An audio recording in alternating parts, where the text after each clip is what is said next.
All right, so 10 days ago, me, my wife, and our 2 daughters, we moved from Finland, from snow, to Portugal to more sun, better location, better views, and just to experience more things.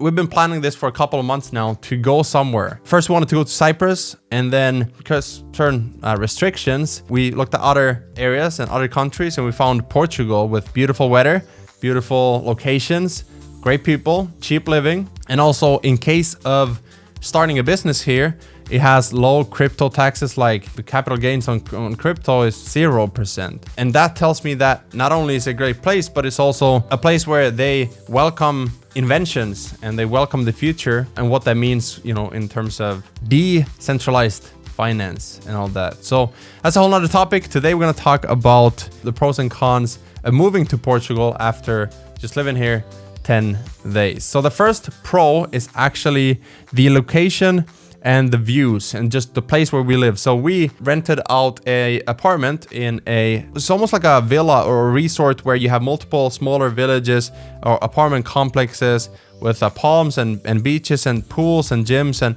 one of the things that I wanted to do was pick a place and live there for, you know, a couple of weeks or a couple of months to really feel like you're actually living there, actually experience a comfortable life in another country. And we wanted to live as we were living there, not just traveling around and moving around there. And so that's the first thing, is like we picked Cascade Wellness Resort in Portugal. It's a 5-star resort. I didn't know it was a 5-star resort. We actually got a really good deal, which I'll talk about more at the end of this video, all the cost and all that. So we have 3 pools. We have a jacuzzi, we have a sauna, we have massage here, we have a Turkish, like a steam sauna, we have a gym, we have tennis, we have golf. Yesterday I went golfing. And just the things that, for an example, I wanted to always have a pool at my house in Finland, but it's cold, so you can only use it for a couple of months. Now we have the pool, the jacuzzi. Every morning we go swimming, you know, so it's basically like living as you wanted to in Finland, but we did it, you know, in another country, and now we get to experience new things. And so I love it. The second thing is the weather. So some people here say that it's been a little bit colder than usual, but like 16 to 20 degrees. I mean, in Finland, when we left, it was -2, -10 Celsius. You know, comparing to that, this is amazing. And then if we stay here, you know, April and maybe May, like the weather is going to be even better. And our plan is to move back to Finland over the summer.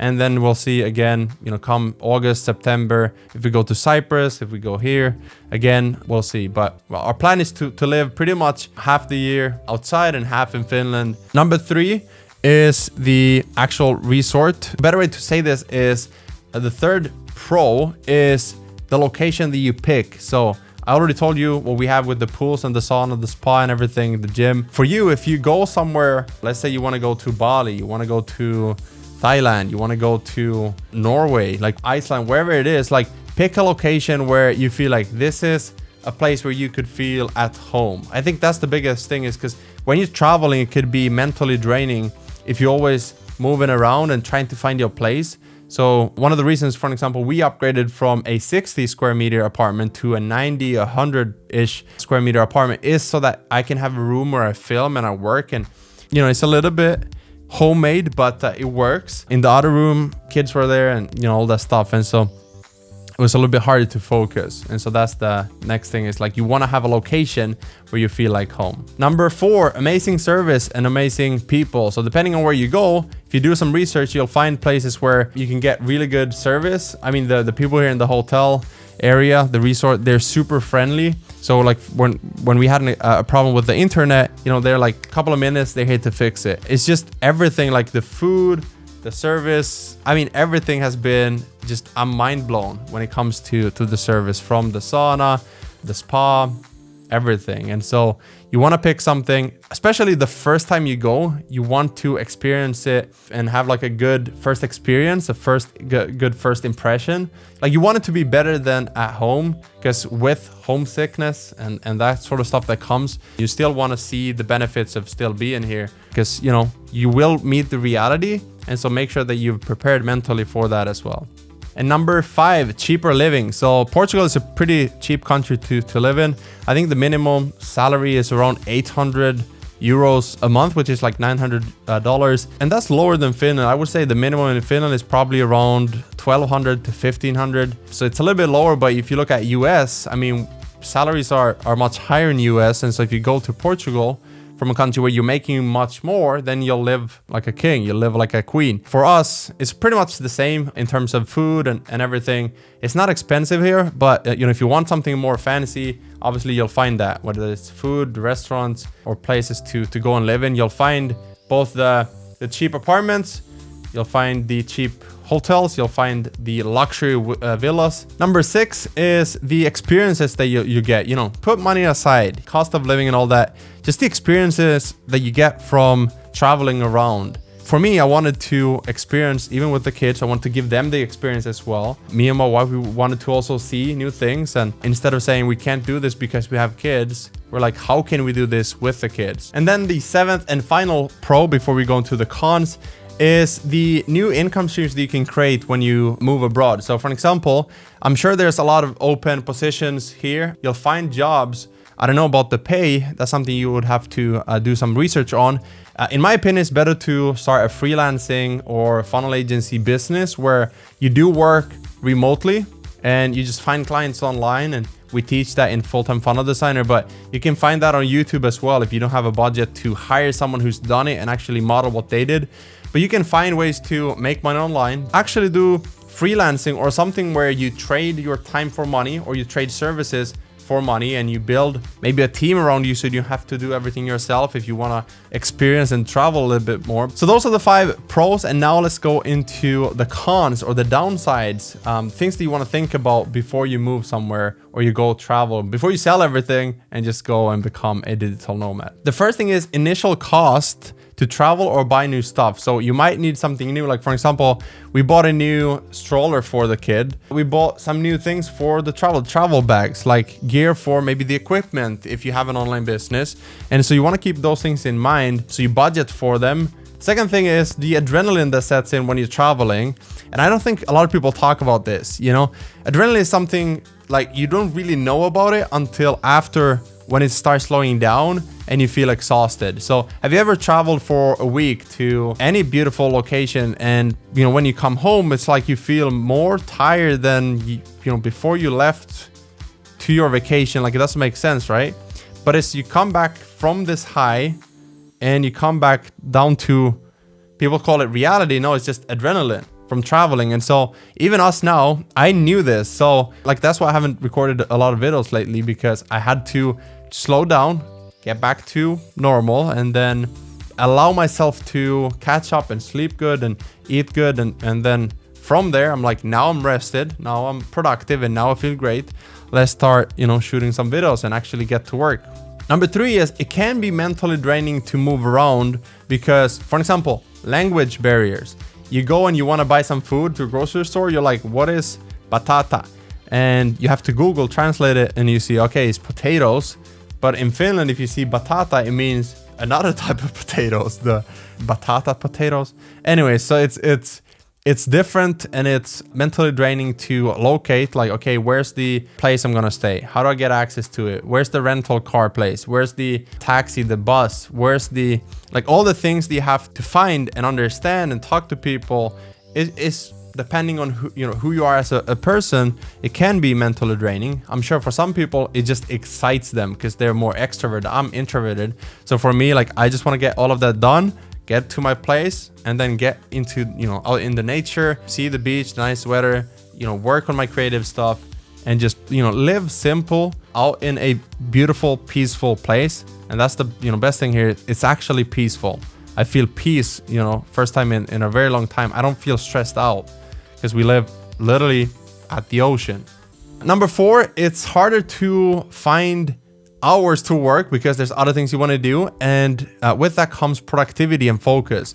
So that's a thing that, you know, a lot of people just see the highlight reel and they say, I want to work online, but they don't see the discipline that it takes to actually schedule work as well. Maybe, you know, you want to work early in the morning. You could wake up at 4, 5, 6 a.m. But me, I never did that in Finland. I don't want to do that here. Maybe I will soon if I change into a more of a morning person. But I wake up at 9, 8 a.m. now, and then I work maybe from 11 a.m. to 3 p.m. So 4 hours and then 2 hours in the night. So 6 hours per day. Some people say that's little. Some people say that's a lot. It is what it is, but that's what I'm doing right now. Number 5 is restrictions. So depending on when you're watching this video, just make sure that you check what restrictions there are. We were planning, like I said, to go to Cyprus. It had more restrictions. We went to Portugal, less restrictions. We just needed a test. The only thing they want is to, you know, they ask us to use a mask here and there, but that's pretty much it. Number 6, kids can feel a little bit homesick, or your significant other, or maybe you. So prepare that that's gonna happen if you stay long times outside of your home country. What you'll do is you'll just remember the good parts. That's how beautiful our brains are. We'll just remember the good things from home. So you'll think about all the good things, and then you say, you know, I want to go home soon. And, you know, our kids, the older one, Nelia, who's 4, 2 times now I've heard her say, like, can we go home soon? And then usually it passes because, you know, she thinks about this or that, and it's normal. It happens, but just know it before, and then you'll be prepared for it. And, you know, set a time where we're at least going to be this amount of time. And then we'll see, at this date, we'll see if we want to continue living here or if we want to move back home. And then the last one is school or kindergarten or hospital or language barriers, where again, it's new experiences. You gotta go new places. You gotta tell them what you're feeling if you have pain, or if you go to school and you actually move somewhere and you live there and you want to put your kids into the school or maybe a private school.